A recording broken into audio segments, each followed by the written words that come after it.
Back now on Triad Today. Always glad we can spend a few minutes with the good folks from Mountain Valley Hospice, doing such a fine job to help so many people. With us right now, our special guest on my immediate right, Jessica Simandle is grief support coordinator at Mountain Valley, and Brian Chilton is assistant director of family services, and we welcome both of you. Thanks, sir. Thank you. Good to be here. Jessica, let me start with you.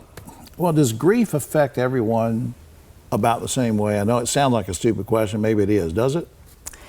Certainly there are common responses that children, teens, adults all experience in very common ways, but I think grief is particular to everyone.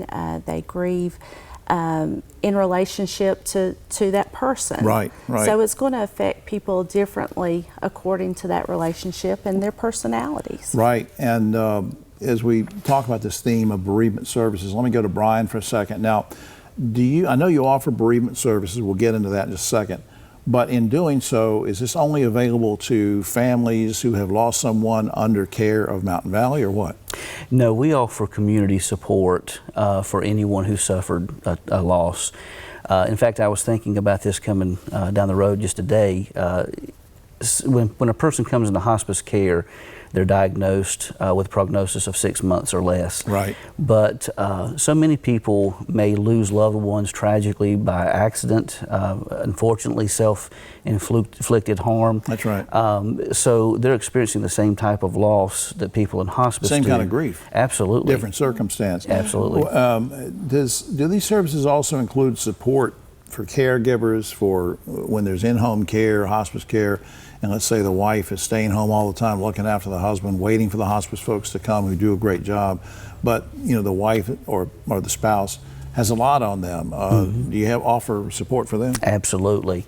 We can do pre-bereavement services or grief support even before a patient passes, and even beyond after the patient passes. We offer care for caregivers, loved ones, and anyone who is in need of grief support. Jessica, let me circle back to something you sort of touched on, because I understand from one of your emails that these services are offered for not just adults, but children, teens, seniors.